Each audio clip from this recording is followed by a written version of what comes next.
Stop! Wait a minute! The CEO, a woman named Claudia Reeve, leaned across the mahogany desk in front of 40 people and delivered the ultimatum that had not failed her once in 20 years. "Do as I said, or you can quit." Everyone braced for the begging, but the single dad sitting across from her did not say a word. That is the part nobody in that room was ready for. No argument, no protest, no desperate pleas about having a kid to feed. None of the 1,000 panicked sentences people usually produce when Claudia pulls that trigger. Simply sat there for about 2 seconds, staring at her with a heavy, unreadable calm.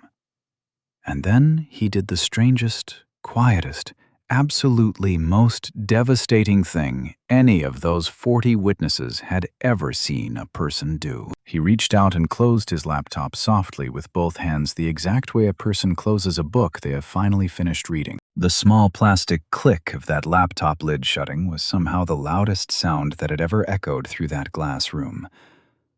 Then he stood up. He unplugged his charger from the wall and began winding the thick cable around his hand.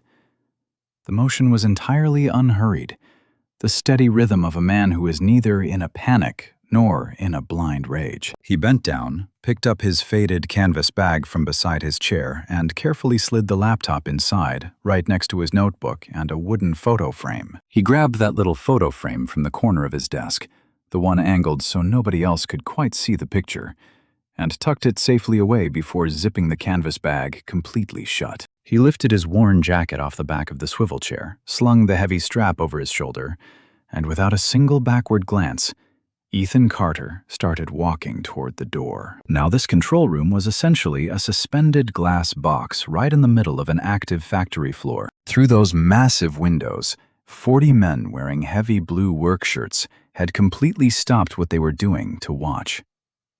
These were his guys. The crew he had managed and bled with for 11 solid years. They saw the big boss talking. They saw their manager pack up. And they were totally lost. How could those workers possibly understand the quiet rebellion they were witnessing? Inside the glass box, Claudia Reeve was losing her legendary composure. Her expression was doing something genuinely remarkable, because a refusal like this had never happened to her in 20 years of being the most ruthless operator in the corporate food chain. That toxic little sentence, "Do as I said or you can quit," had an absolutely flawless track record. It worked every single time because she never aimed it at someone who had the financial freedom to walk away. She hunted carefully, and she had vetted this target with surgical precision. Ethan Carter was a single father with one income, a 13-year-old kid waiting at home, and zero safety net. He was the most leashed man in the building. That severe lack of options was exactly why she had handpicked him for this incredibly dirty job. And yet the most deeply trapped man in the entire facility was casually walking out the door without offering a single word of defense. Her voice suddenly lost its sharp, commanding edge. "Nolan, stop," she blurted out. "Think about what you are doing. Think about your son." And there it was, broadcast out loud in front of the entire office. She was yanking his leash for everyone to see. "You have no savings," she reminded him bitterly. "You have no backup plan. You have a kid to feed. Do you even understand what happens to a man like you if you walk through that door?" Hearing this, Nolan paused with his hand resting softly on the metal handle. He turned back around, completely calm. He just looked at her. His gaze was remarkably steady, completely calm, and perhaps most terrifying to a bully like her, he was not even slightly angry. Instead, Nolan gave her one single, very small nod. It was the exact kind of nod you give someone when they have asked a direct question, and you have instantly decided they have not earned the right to an answer. Then he pushed the heavy door open and stepped out onto the brightly lit factory floor. He walked right past 40 of his own men who instinctively parted ways for him in a state of confused, heavy silence. He walked past the humming machines he had known for 11 years and right out of the building.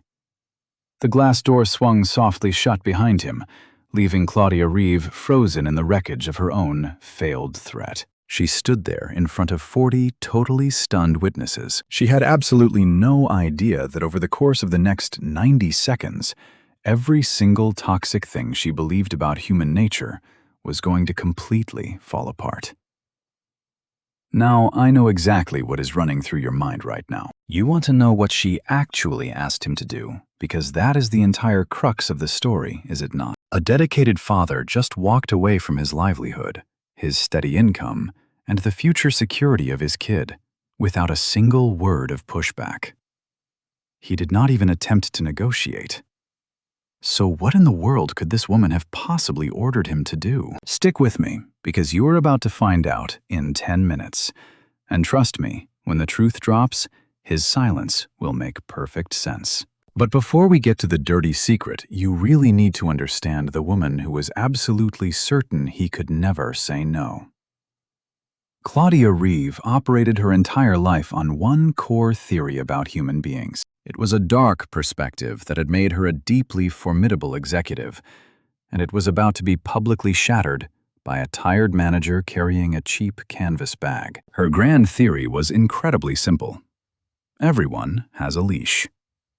She would never actually say that grim phrase out loud, but behind closed doors, she defended the concept with absolute conviction. And here is the truly awful part of her philosophy. It is not entirely stupid. In fact, it is mostly true, which is exactly what made her such a terrifyingly effective leader. Everyone is tied down to something heavy. And in her mind, that heavy leash was always, without exception, shaped exactly like money. It was the looming mortgage, the late car payment, the expensive braces for the kids, the mounting medical bills.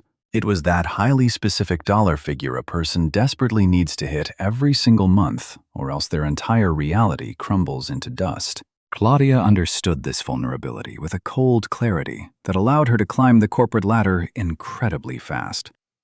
She knew that a person chained to a mandatory monthly number does not actually get the luxury of having hard principles. They only get to have temporary opinions. Because the moment you yank that financial leash and threaten their survival, they will fold. Not because they are evil people, but because they have to. A leashed animal learns very quickly to follow when the collar pulls tight. So Claudia managed her entire division by the leash. That was her one and only leadership method, perfectly refined over 20 ruthless years in the business. She did not try to inspire her staff. She never bothered with gentle persuasion, and she certainly did not care about building team loyalty. Instead, she quietly figured out the one thing each employee simply could not afford to lose, and she made it crystal clear that she was the one holding the scissors. Then she barked her orders, and it worked beautifully. Her whole career was built on the grim discovery that everyday folks will do almost anything. They will sign the fake report. They will betray a close buddy. They will look the other way. All you had to do was make the cost of doing the right thing incredibly expensive. Over the decades, she had watched supposedly principled people fold hundreds of times, and every single broken spirit only cemented her worldview. She had developed this deep cynicism, truly believing that human dignity was just a temporary luxury good. It was a pretty concept people loved to brag about when their bills were paid, but would abandon the very second starvation knocked on the door. Do as I said, or you can quit. That one specific sentence was the absolute purest distillation of her philosophy. It was the invisible leash made suddenly verbal, and its success rate was flawless. 20 years without a single misfire. But stick with me here, because this is where the corporate game gets darker. This is the exact detail that makes the final twist hit like a freight train. You see, Claudia never threw that terrible ultimatum around randomly. She was way too smart and deeply calculating for sloppy management. Before she ever pulled that trigger, she did her homework. She investigated a person's private life the exact way a predator checks the wind direction. She looked at their savings accounts, their dependents, their backup plans, and their hidden safety nets. She only ever fired that weapon at employees she had thoroughly verified were way too trapped to survive losing their paycheck. That was her dark art. That is why she never lost a battle. She wasn't actually a brave leader. She was just an incredibly precise bully who only targeted people who were completely unarmed. So when the absolute dirtiest management task in the entire company finally landed on her massive desk, Claudia did exactly what she always did. It was a miserable job that required a manager to do something deliberately awful to 40 hardworking mechanics. She went hunting for the most leashed supervisor she could find, and the crosshairs landed squarely on Ethan Carter. Looking at his employee file, he was basically flawless. Perfect in the exact way a helpless target is perfect. He was a single dad running on one income without a spouse's salary to fall back on. He was raising a 13-year-old boy alone. He had spent 11 loyal years grinding at the exact same company, meaning his entire professional identity was anchored to that one dirty factory floor.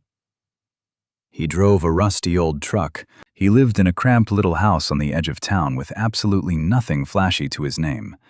There were zero signs of hidden wealth, no financial cushion, and no obvious career alternatives waiting in the wings. By every single cruel metric Claudia used to measure weakness, Nolan was the most deeply trapped guy in the whole building. His entire existence was strapped to making a specific dollar amount every 2 weeks, with a growing boy depending on him. He could not possibly survive a sudden firing. She deliberately chose him because of that exact vulnerability. I really want you to sit with that thought for a second. She did not hand him this terrible assignment because he was the best man for the job. She gave it to him because she purposely weaponized his love for his kid. She called him up into that elevated glass control room on a random Tuesday morning. She made sure to do it right in front of 40 staring employees because she absolutely loved executing these power plays in broad daylight. In her twisted playbook, forcing a man to surrender publicly was worth 10 private victories because it violently reminded the rest of the staff who was actually in charge. She looked him in the eye and gave the nasty order. And Nolan simply said, no. She was honestly so stunned by the word that she almost laughed out loud. Acting on pure reflex, built from 20 years of unchecked power, she immediately yanked his chain. Do as I said, or you can quit. And in response, the most trapped guy in the company packed up his bag and walked out into the parking lot forever. So here is the terrible thing Claudia actually demanded of him. The massive corporation was quietly planning to shut down the factory floor. Now, layoffs are always incredibly ugly, but that is just the brutal reality of modern corporate business. Times get lean, and hardworking people get let go. 40 loyal men wearing blue shirts were going to lose their livelihood, and there was absolutely nothing Nolan could do to stop the bleeding. That cold financial decision had already been finalized in a distant boardroom by wealthy executives whose names he didn't even know. He wasn't refusing the layoff itself. What Claudia actually ordered him to do was so much worse. She told him to fire his men dirty. You see, there was a fast-approaching date circled in bright red on the company calendar. It was a very specific corporate milestone, and every single mechanic on that floor who crossed that looming threshold was contractually owed a massive severance package. It was life-changing money. They had honestly earned by breaking their backs for a decade. A safety net the company had promised them. But Claudia had secretly crunched the financial numbers and spotted a ruthless loophole. Her official instruction to Nolan was elegant, extremely quiet, and utterly sickening. She wanted him to time the mass terminations to hit exactly 2 weeks before that payout threshold. Fire them early, steal their hard-earned pensions, and absolutely never say a word about why it was happening. That is the whole corporate crime. That is the sickening betrayal she wanted him to execute. No warning at all. Listen, you and I are going to unpack this story together because it starts in a way that feels dangerously normal. There was absolutely no shouting, no cruelty, nothing that would look the least bit bad if it got leaked in a corporate email. It was just a date quietly moved slightly earlier on a spreadsheet. But that tiny shift meant 40 working men were going to be walked right out of the building, just days before they qualified for the pensions a decade of their lives had earned them. They'd find out later, long after it was way too late. They'd be scattered by then without a shred of leverage or the cash to hire lawyers. They'd feel this dim, heavy ache that something massive had been stolen from them, but they'd never quite be able to prove it on paper. They'd just have to go on with their lives, a little poorer, a little more tired, and a lot more bewildered about how this world actually works. And because Ethan Carter was the manager of that exact floor, his signature and his authority were the missing pieces. His name on that paper was exactly what would make the whole timing look like a normal operational shift instead of a cold-blooded predatory strike. He was the one who had to pull the trigger. He had to be the hand holding the knife. Those 40 men would look up from their heavy machinery, wiping grease off their hands, and they would see Nolan walking down the line, handing out the termination notices. They'd think it was Nolan's idea. He would be forced to be the face of the very thing that cheated them out of their futures. It is not personal. Claudia had told him, standing there in her glass-walled office, the entire factory crew clearly visible through the window right behind her. It is just timing. Sign off on the updated schedule and we are done here. And Ethan Carter looked back at her and simply said, no. And she had blinked at him, genuinely surprised. She took a breath and explained it again patiently, the exact way you might explain basic math to a stubborn child. She made it crystal clear that this was not actually a request, and Nolan had looked her in the eye and said no a second time. That was when she finally yanked the leash. She told him point blank, "Do exactly as I said, or you can pack your desk and quit." Then she leaned back and watched his face, fully expecting to see the fold she had seen 100 times before in 100 other men. That little invisible collapse. The heavy, defeated sigh of a leashed man remembering he has a kid to feed. But Nolan didn't sigh. He calmly reached forward and closed his laptop instead. Now you might be wondering the exact same thing I did. Why didn't he say a single word to defend himself? Because Ethan Carter understood something in that specific moment that most people go their whole lives without learning. Some orders simply do not deserve an argument. They deserve a clean exit. Think about it. If he had argued with her, if he had tried to claim the move was unethical, if he had pleaded for the men or tried to negotiate a better severance, he would have been playing her game. He would have been treating her crooked order as a valid position in a professional discussion, as if it were just something reasonable adults could debate over coffee. And the absolute second you do that, you have already lost a piece of your soul, because you have agreed to the underlying premise that this kind of theft is up for debate. Nolan absolutely did not believe it was up for debate. What she had just asked him to do was not some bad business decision to be argued with. It was a direct, calculated attempt to purchase him, and you never negotiate with someone who is actively trying to buy your morals. You do not sit there and explain to them why your personal price is too high, because the mere act of explaining implies that there is a price to begin with. You just stand up and leave the room. The thick silence was his answer. The sharp click of the closed laptop was his answer. Slinging his bag over his shoulder was the only answer she was ever going to get. His body language said it more clearly than any dramatic speech ever could. This is not a conversation. You are not entitled to my defense. You asked me to be a certain kind of man today, and my final answer is that I am going to go be a completely different kind of man somewhere else, starting right now. There is absolutely no comeback to that kind of silence. That is exactly why those 40 guys on the factory floor were left speechless. They had never in their entire working lives seen a boss flat out decline to play the game.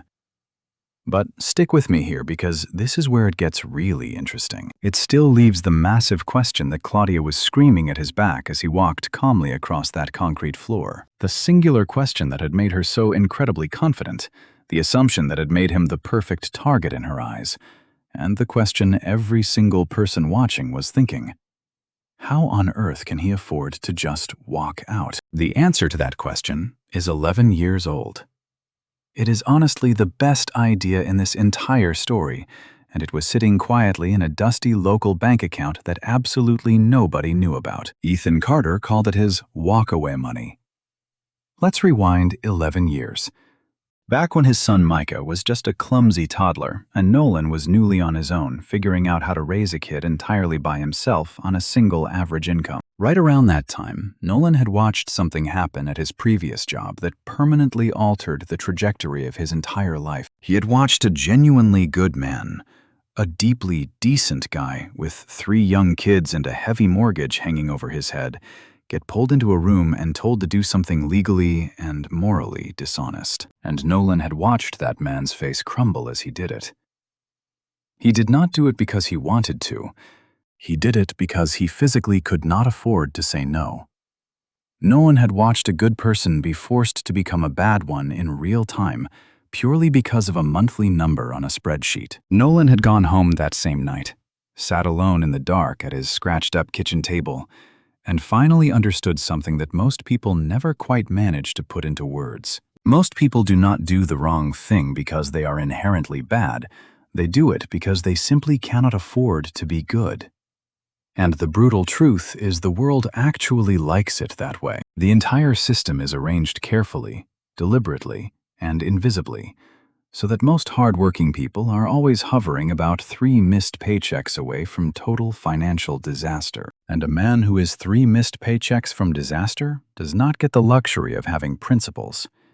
He only has hopes. He will do exactly what he is told, and he will hate himself for the rest of his life, but he will do it anyway, because the alternative is watching his kids lose their home. Every powerful person who has ever held the other end of that leash understands this dynamic perfectly. Claudia Reeve had built her entire highly paid career on exploiting that exact fear. So Ethan Carter, who was 22 years old at the time and absolutely terrified of the future, made a rock-solid decision at that kitchen table. He decided he would never, ever be that broken man. And he understood, and this is the most crucial part of the whole thing, that not being that man was not a matter of pure character. It was not about being braver or more highly principled or morally better than the guy he had watched fold. It was strictly a matter of cold, hard arithmetic. You do not become unownable just by wanting it really badly. You become unownable by building it slowly and painfully over years in the most profoundly boring way you can possibly imagine. So that is exactly what Nolan did. For 11 straight years, he drove a beat-up truck with 200,000 miles on the dash. He did not do it because he liked the rust, but because a monthly car payment is just another heavy link in a leash. He lived in a tiny house he could easily afford on half his income, not most of it. Why? Because a massive mortgage is the absolute strongest leash ever invented by modern society. He didn't take the flashy vacations. He didn't get the shiny new phone. He bought his clothes secondhand. He fixed things instead of replacing them. He ate his meals at home. He wore the exact same winter coat for 9 freezing years. Let's take a closer look at what he was actually doing. Every single month, quietly, and without a word to anyone, not his friendly coworkers, not his closest friends, not even his own son, Nolan moved a chunk of money into a separate account he completely ignored. He was not saving up for a nicer house. He was not padding a retirement fund. He was not saving for a boat or a bigger truck or a slightly more comfortable life. Ethan Carter was saving for exactly one conversation. The single conversation he knew deep in his gut was eventually coming for every working man. The day someone with total power over him would look him dead in the eye, tell him to do something completely wrong, and make it aggressively clear exactly what it would cost him to refuse. Over 11 years, Nolan had spent thousands of hours buying dollar by hard-earned dollar, month by disciplined month, the quiet ability to stand up and walk out of that specific conversation. He knew, down to the penny, exactly how much that freedom was worth. A full year of bare-bones living expenses safely banked and utterly untouchable. 1 year to find another job. 1 year to not smell like desperation. A year that guaranteed absolutely no one on earth could ever put a collar around his neck and pull. He had repeated the same phrase to himself 1,000 times in the bathroom mirror over those 11 years. Everybody in the world thinks courage is just a spontaneous moment. It really isn't. Courage is a heavily funded balance sheet. Most people can't do the right thing because they simply cannot afford to, and the modern world is completely built to keep them locked in that exact state. So you don't buy things. You buy the ironclad ability to say no. Now we have to talk about Micah. Lucas Carter was 13 years old, and he had spent the vast majority of his young life feeling quietly guilty and deeply resentful of his father. This is honestly the truest and the most heartbreaking part of the whole story, because Micah had no idea about the walkaway money. Nolan had never told him. I mean, how do you even explain that concept to a little kid? So all Micah ever noticed was the constant cheapness, the embarrassing rattling truck that the other kids' parents openly smirked at in the middle school pickup line, the summer vacations they never took, while everyone else posted sunny photos from the beach, the birthday presents that were always practical and thoughtful, but never the cool items his friends bragged about, the dad who constantly said we can't afford that about normal things that other poorer-looking families somehow managed to afford. Make no mistake, Micah loved his father fiercely. But Micah had also, in that specific way 13-year-olds can, built up a small, hard shell of shame about the man. My dad is the guy who never spends a dime he thought, though he never said it out loud. Nolan had seen that quiet shame in his son's eyes for years. He swallowed it down, took the hit, and just kept saving. Because Nolan had made a silent bet 11 years ago that one day something would finally happen that would make his son truly understand. And that specific day turned out to be a rainy Tuesday. On that Tuesday, at exactly 2:40 in the afternoon, Ethan Carter calmly closed his silver laptop in a glass-walled conference room and walked straight out of a corporate building, forever. The real reason he could do it, the reason he did not have to fold in half like that devastated man he had watched 11 years ago, the reason he did not even have to raise his voice to argue, was sitting safely in an untouched bank account. That freedom was built entirely out of a decade of ugly trucks, skipped summer vacations, and a teenage boy's quiet disappointment. Nolan had successfully bought the absolute right to say no. It was the most expensive thing he had ever purchased in his life, and the only thing he ever truly needed. Come with me for a second, because we are about to uncover what really went down in that room. I want you to see exactly what that heavy silence actually did to Claudia, and to those 40 men watching closely through the glass who had no idea what they were witnessing. Claudia was, by any corporate measure, an absolute expert in human confrontation. She had a rehearsed counterattack for everything. If Nolan had tried to argue the ethics, she would have called him painfully naive. She would have said, "This is just business. You do not understand the extreme financial pressures we are under." If he had protested, she would have gotten cold and procedural, burying him in HR policy. If he had begged her for mercy, she would have played magnanimous. "See, I knew you would be reasonable." And she would have owned his soul forever. If he had exploded in anger, called her awful names, and made a massive scene, she would have just had security escort him out for cause, and told the entire floor he had suffered a mental breakdown. For every single possible emotional response he could have thrown at her, she had a carefully calculated move. 20 years of ruthless corporate moves. But she had absolutely no move for a man who just closed his laptop and walked away. Because total silence gives a coercer absolutely nothing to work with. Silence does not engage. It does not dignify the threat. It completely refuses to accept the premise of the trap. When Claudia said, "Do as I said or you can quit," she thought she was offering him a choice. A rigged one, sure, but a choice. And choices are exactly how she... Look, you and I are going to unpack this together, because Claudia controlled people like a master. The trick of a leash is making the animal believe those two options are the only options. But when Nolan simply stood up and packed his bag, he wasn't choosing option 2. He was refusing the game entirely. He was telling her, in the most humiliating language possible, absolute silence, that her entire framework was useless. The corporate power structure she had spent 20 years perfecting simply did not apply to him. She was suddenly holding a leash that wasn't attached to a single thing. And she had never, not once in her life, felt that specific kind of powerlessness before. It is exactly why she started shouting right at his back. As he walked away, she yelled for him to think about his son. If you stop and really think about it, that was the desperate sound of a woman frantically checking her own weapon, because the trigger pulled, but nothing fired. There is a much deeper reason he did not speak a single word, though, and it is the one Nolan explained to his boy Micah years later.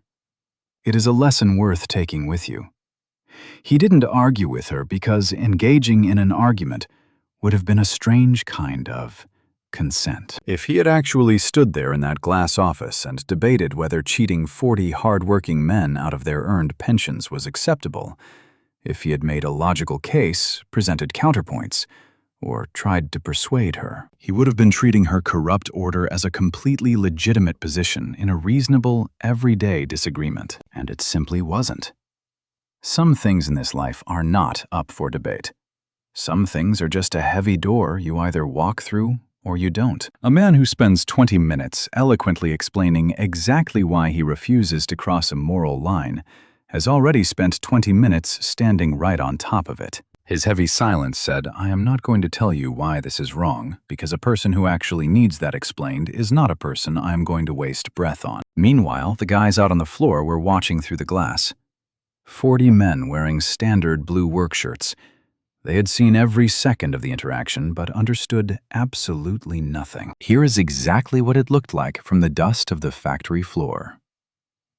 The CEO comes down from the tower. She and Nolan talk, and the body language gets visibly tense. And then Nolan, their manager, the guy who had run that sweating floor with them for 11 hard years, the guy who knew all their kids' names, just closes his laptop. He packs a bag and walks out. On the exact day rumors of massive company cuts had started swirling, he walks right past all of them without a single word. He does not even look them in the eye before pushing through the double doors and leaving the building. You know exactly what 40 frightened men concluded in that moment. They thought he bailed. They figured the heavy cuts were coming and he just ran. He saw what was about to happen to them, grabbed his bag and got out while the getting was good. He didn't warn anyone, didn't fight for the crew, didn't even have the guts to look at them.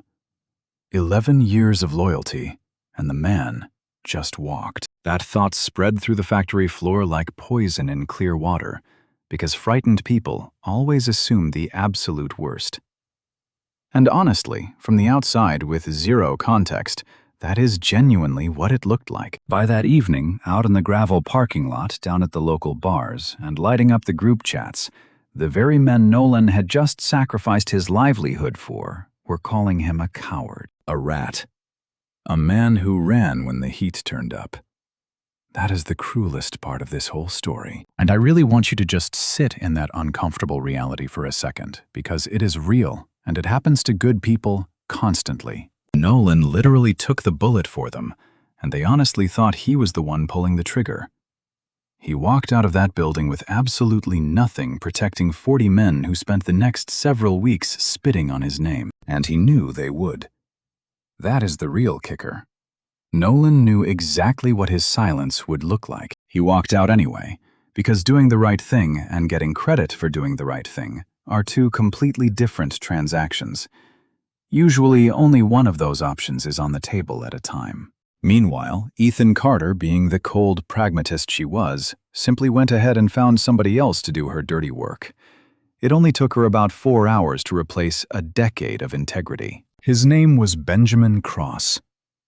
You've seen guys like him, the man in the sharp blue suit, always hovering behind the boss's shoulder in every meeting. The ambitious deputy. When Claudia called Grant into that glass room and handed him the exact same dirty order she had given Nolan, Benjamin Cross did not close his laptop. He didn't pack a bag. Grant looked at the paper and asked exactly one question. Will this be reflected in my performance review? And then he signed off on the schedule. The trap snapped shut. The cuts came through timed exactly as perfectly as Claudia had designed them. The blow landed just days before the payout threshold, and 40 hard-working men in blue work shirts were walked right out of the building just weeks before they qualified for the money a decade of their sweat had earned them. It was executed quietly. It was dressed up in the sterile corporate language of operational necessity. And for a little while, it looked like a complete success for the suits upstairs. Except a dirty secret like that cannot stay quiet forever, and in the real world, it never does. Here is exactly how their scheme came apart. It unraveled because of Nolan's paper trail. This wasn't some trap he had built as a weapon. He hadn't leaked a single file. He hadn't called a local reporter. He hadn't done any of the dramatic things a movie version of this manager would do. He had simply refused to sign his name on a random Tuesday, putting it in writing, and then he just grabbed his keys and went home to his kid.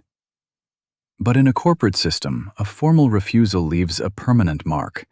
There is a digital record of who was asked to do the dirty work and who flat out declined. There is a document that Ethan Carter would not put his good name on, and a document that Benjamin Cross eagerly signed 4 hours later. There is an original production schedule and a mysteriously revised one with dates that do not line up with anything except cheating that pension threshold. When 40 angry men eventually started asking hard questions, and they absolutely did, because men who have been robbed always start digging, those documents were just sitting in the system, as quiet and patient as a buried landmine. And when the ugly truth finally surfaced, it detonated in exactly one direction, blowing the cover-up wide open. The men finally found out what the original order was. They saw the pension threshold, the manipulated timing, and the deliberate scheme to cut them weeks early to save a buck. And then they found out.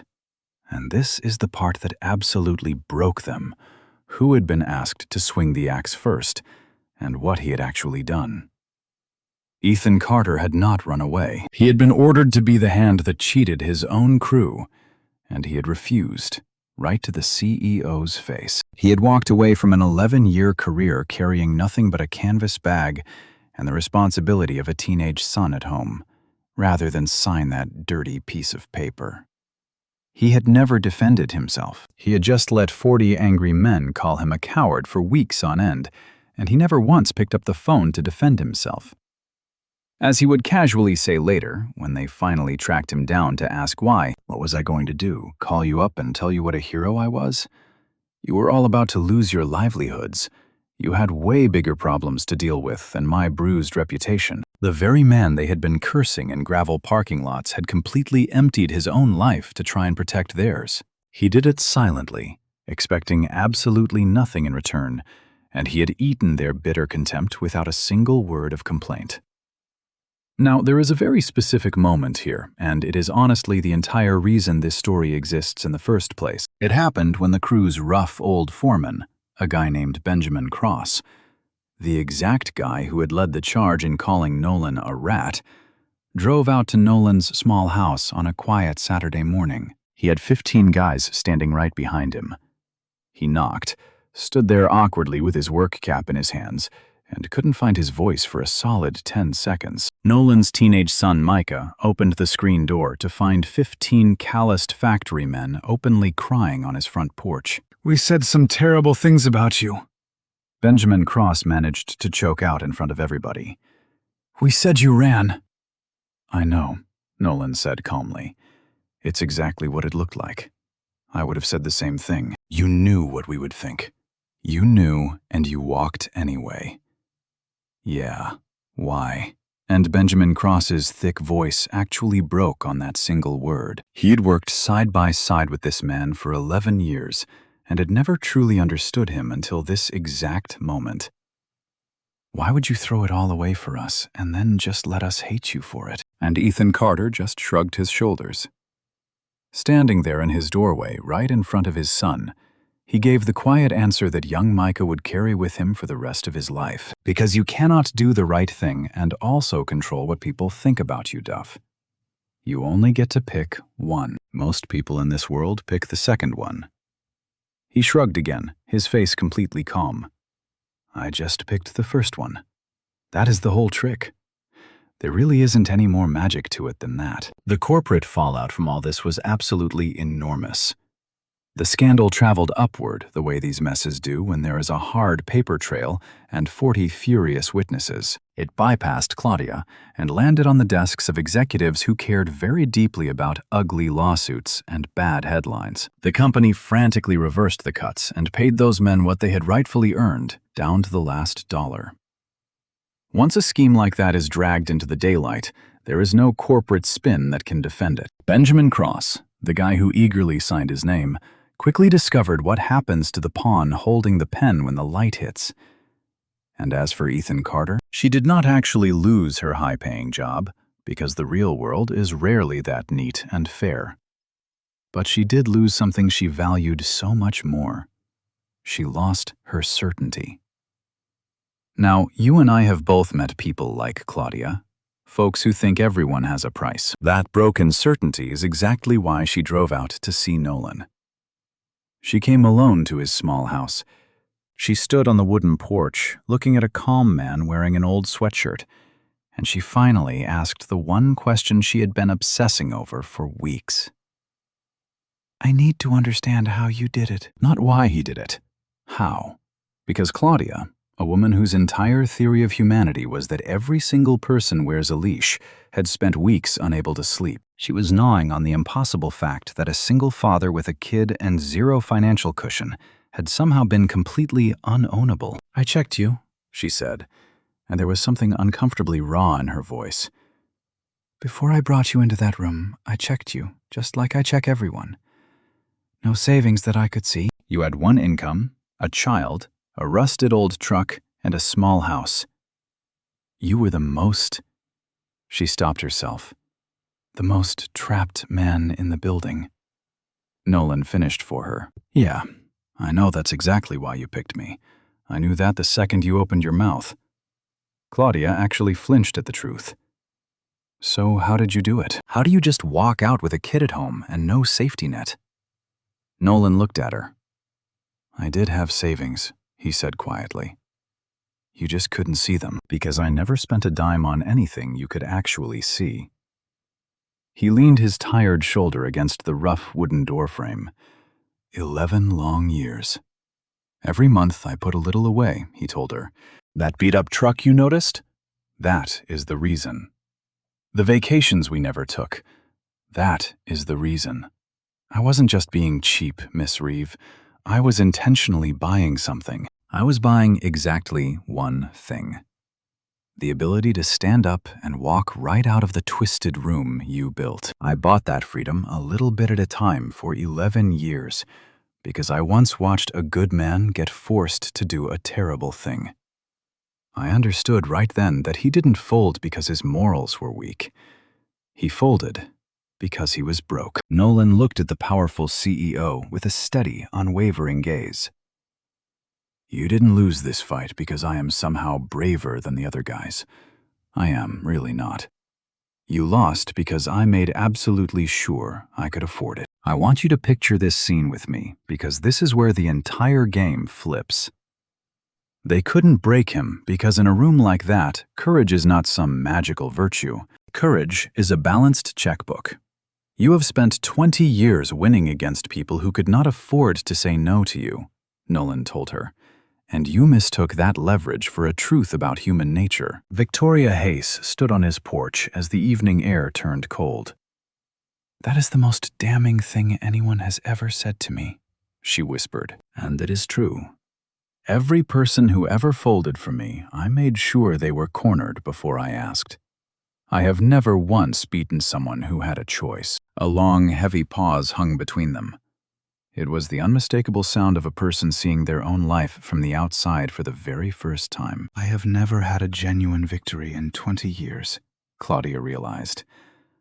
I have just been pulling leashes. Naturally, she offered him his job back right there. Then she offered more than that. A massive promotion, a hefty raise, a truly serious pile of money. It was the desperate reflex of a corporate operator who only knows one language. But Ethan Carter just smiled softly under the porch light. He turned it down cold, delivering the exact line that sums up this entire story. Ma'am, with all due respect, you are just offering me a longer leash. That is all a raise ever is. If you take it from someone who has already shown you they are willing to pull it.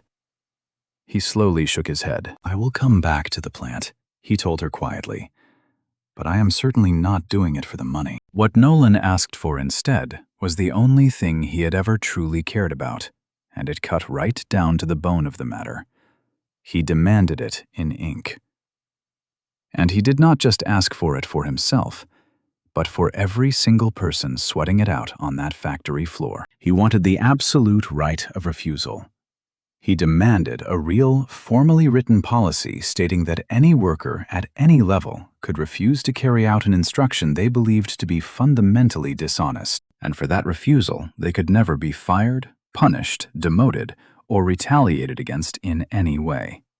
He was not asking for some vague, feel-good company values statement printed on a break-room poster. He was demanding a concrete mechanism.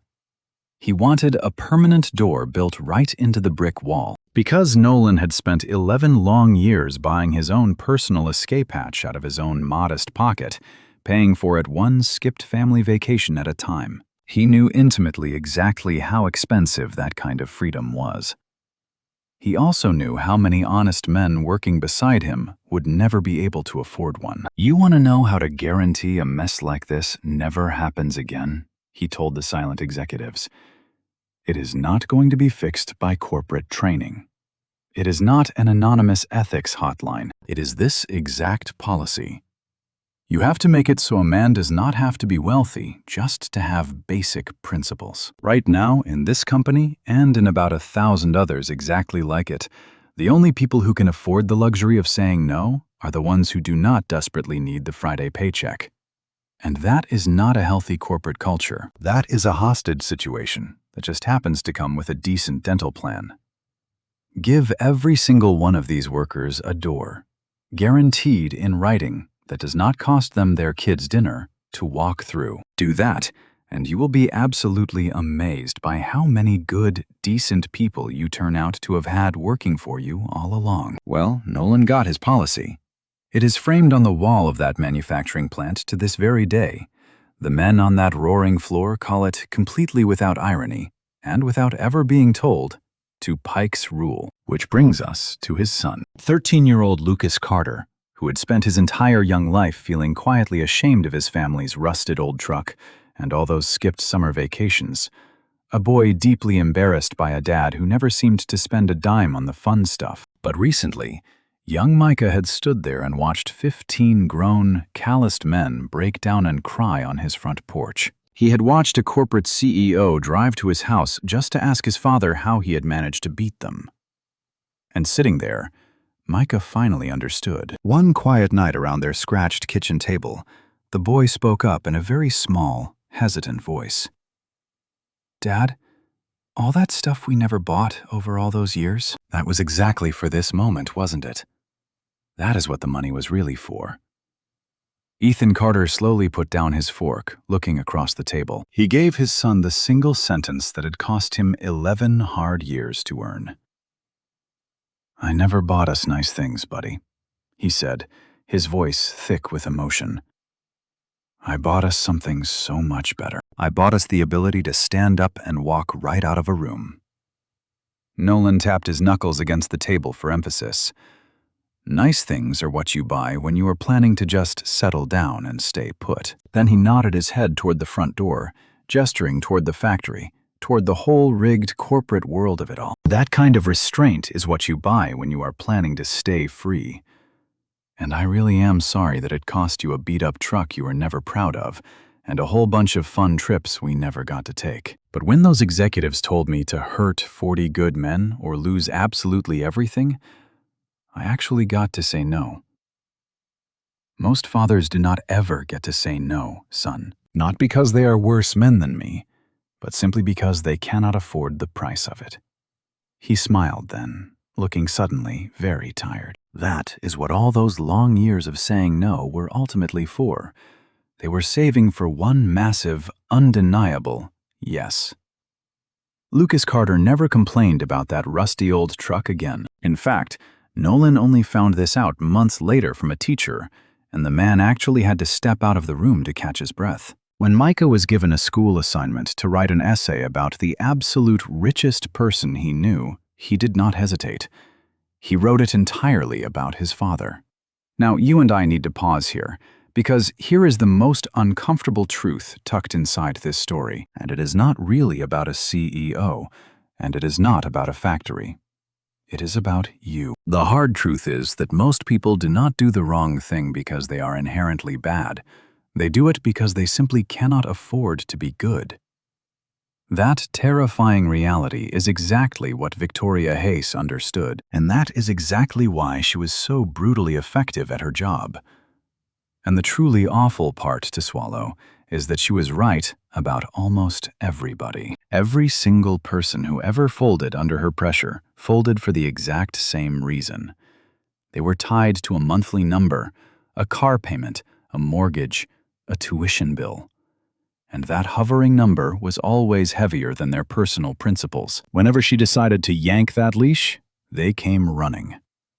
They did not do it because they were spineless cowards, but simply because they were leashed. And a leashed man does not get the luxury of having principles.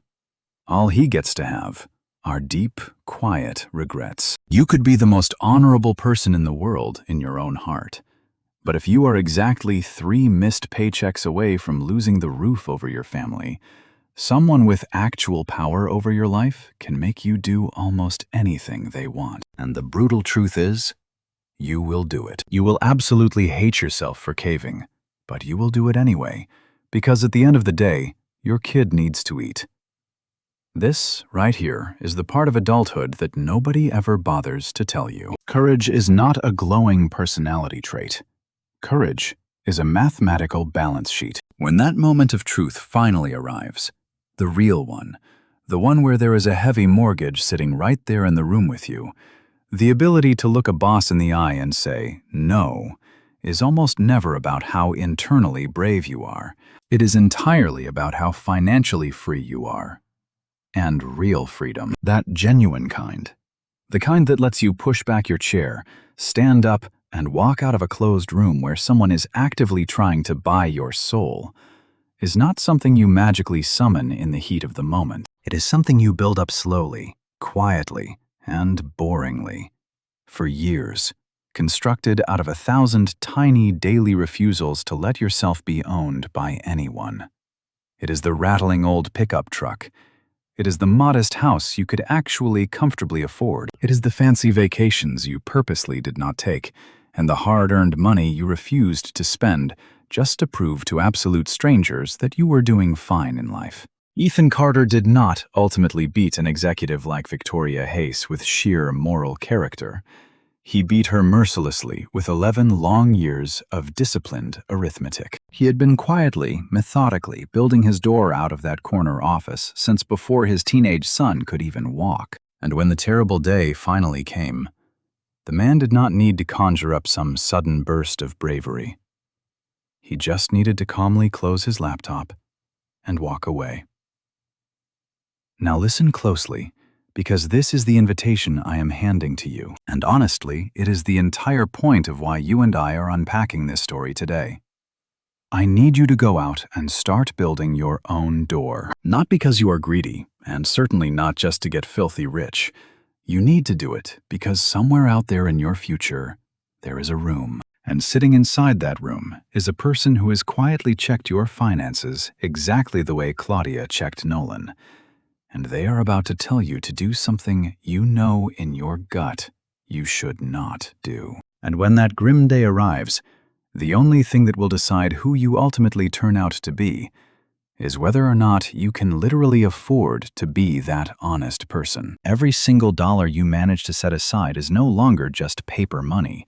It is a vital sentence you will be able to speak out loud. Every single unnecessary, flashy thing that you actively choose not to buy today is a heavy, invisible leash that you will never be forced to wear tomorrow. I want you to start thinking about it differently from now on. You are not just endlessly saving up for a slightly bigger house or a brand new car with leather seats or some picture-perfect tropical holiday to brag about. No. You are strictly saving up for that one inevitable day when someone looks across a mahogany desk and actively tries to own your conscience. So do not throw your life away just to buy nice, disposable things that keep you trapped in their system. Instead, use every bit of discipline you have to buy the raw, uncompromising ability to simply push back your chair, stand up, and walk right out of the room.